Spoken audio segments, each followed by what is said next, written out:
I want to start off with a huge thanks to the healthcare workers who are in the trenches. We sincerely appreciate all you're doing to protect our families and communities. There have been so many changes since March, and like many of you, I got a second job. I'm now a homeschool teacher to my 3 adorable children, Lily, Charlotte, and Lincoln, and I love it. We've learned to work from home and to social distance in public, and companies of all types are adding technologies to stay connected. I'm excited to now introduce, from 6 feet away, one of our favorite marketplace partners, HIPAA. Welcome, Steve. Thanks for being here today.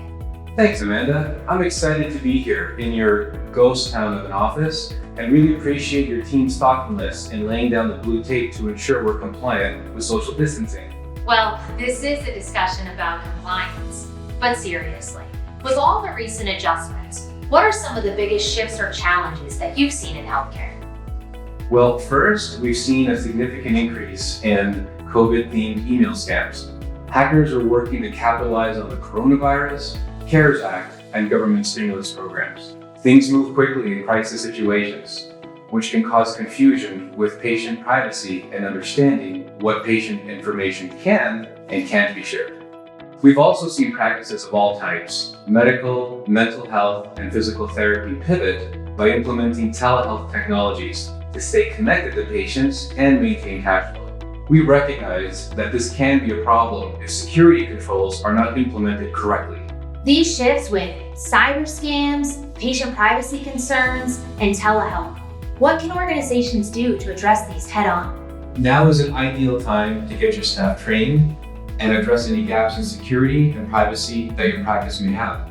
It's like my mom always said, an ounce of prevention is worth a pound of cure. Isn't this why the CARES Act provider relief funding was created? Exactly.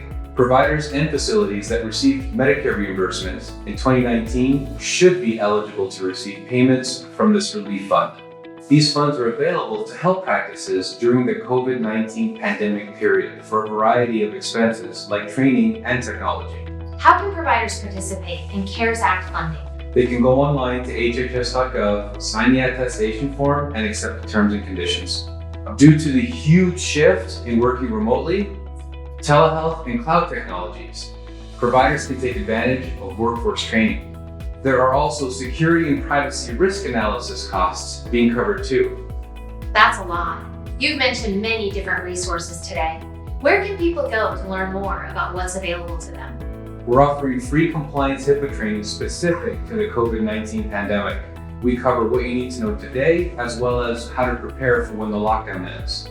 We have a resource page available on HIPAA1.com that provides more resources for the CARES Provider Relief Act, as well as links on how to receive that free workforce training.